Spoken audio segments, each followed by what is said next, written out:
Good evening, everyone, and welcome to the TV6 Digital Desk live stream. My name is Molly Birch, and I'll be taking you through a recap of today's headlines. This stream runs every night starting at 8/7 Central Time from Sunday to Thursday. You can find us streaming on both Facebook and YouTube, whichever platform you'd prefer.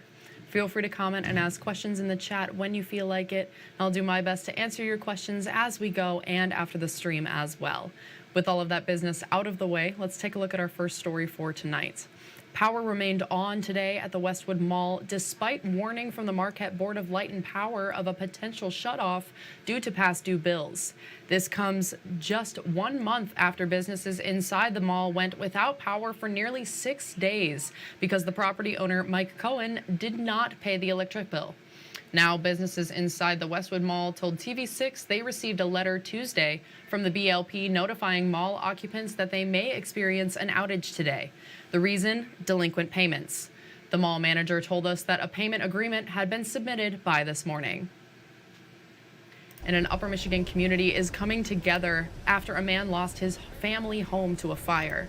Residents of Faithhorn donated a 2-bedroom, 1-bathroom house to Brian McClure.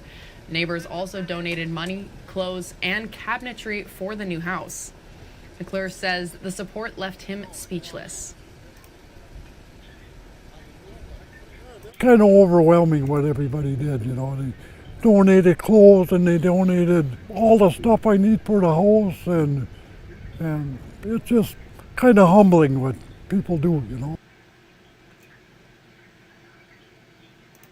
Some renovations are still needed, but McClure expects to be fully moved in by July.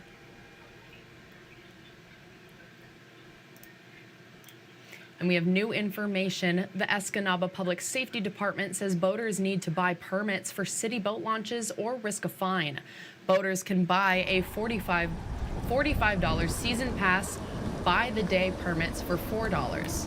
Day permits can be bought on site at Aronson Island or North Shore boat launches. Season passes are at City Hall, the Marina, and the Civic Center. Captain Darren Smith says public safety is already enforcing launch permits. We come through, we'll check vehicles. If you have a boat trailer, it's reasonable that you launched a boat at the dock and you don't have a permit on your vehicle. A parking citation will be issued. The fine for that is $25.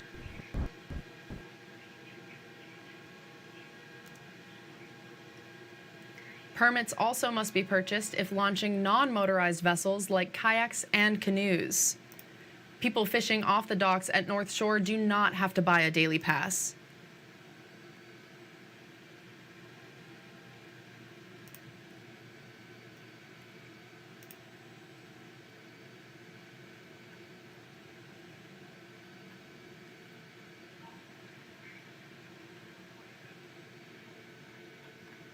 Sorry, my machine is running just a little slow on us today. Let me get our next story queued up for us while we're waiting.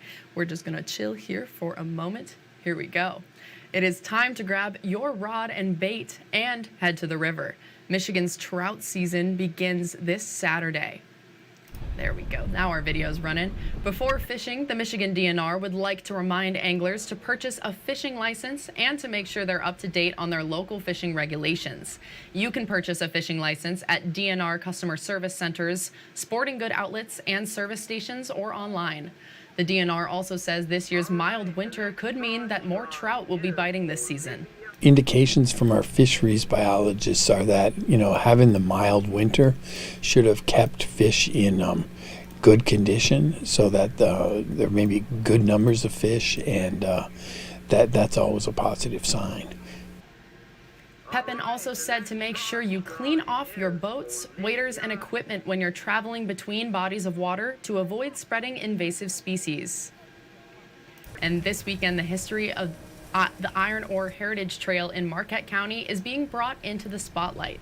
Organizers say Celebrate Trails Day is less of an event and more of an invitation to come out and enjoy the trail. You can join the Adopt a Trail program, which allows you to tend to a certain portion of the trail.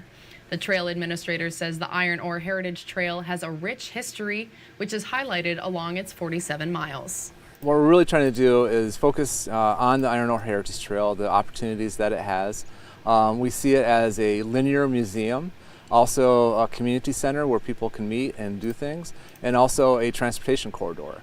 So it's a lot of things that people can do that have a lot of different components to it. You can visit the Iron Ore Heritage Trail website or Facebook page to get involved or reach out.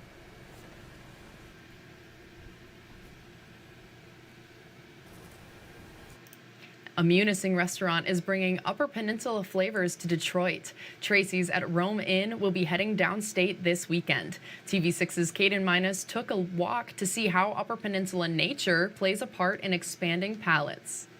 Tracey's restaurant in Munising is heading down to Detroit this weekend to give people a taste of nature here in the Upper Peninsula. The restaurant will be presenting a 5-course meal at the Frame Restaurant in Hazel Park as a part of a kitchen takeover both Saturday and Sunday. Today, deployed Capital Director of Food and Beverage Jason Biega took to the woods south of Wetmore to forage for ingredients for his dishes. Looking for wintergreen leaves, looking for ramps, trout lilies, and reindeer lichen.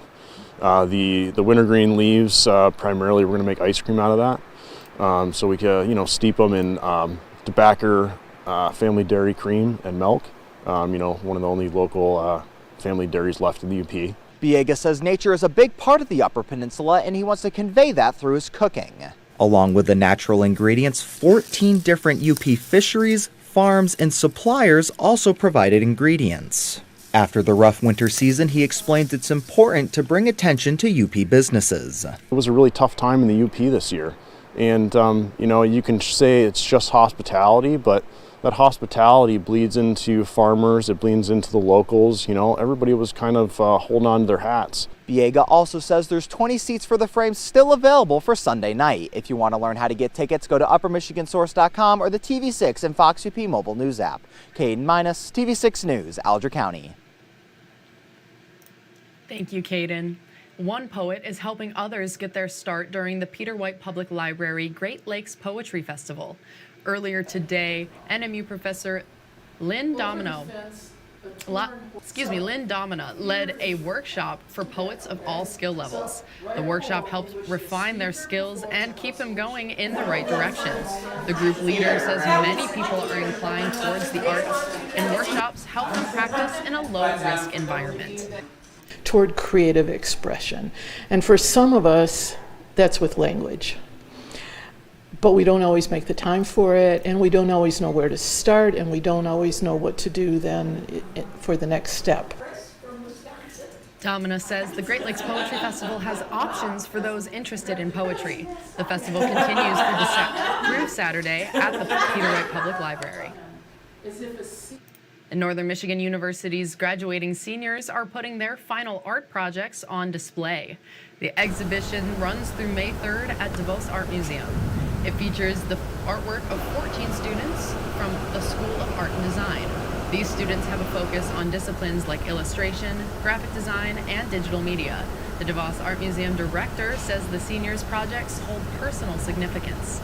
People in the exhibition are really thinking about storytelling, about nostalgia. They're thinking about family. They're thinking about how we engage with people we love through greeting cards. DeVos Art Museum will have a closing reception on May 3rd.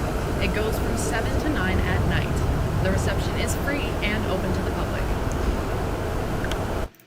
And that's all the stories we have for you tonight. Be sure to tune in right back here on Facebook at 8:45 tomorrow morning. TV6's Mandy Koskela and Michael Sobek will recap top stories from the morning on their show, Beyond Your Morning News. If you have a story idea you think we should report on, feel free to contact us at any time.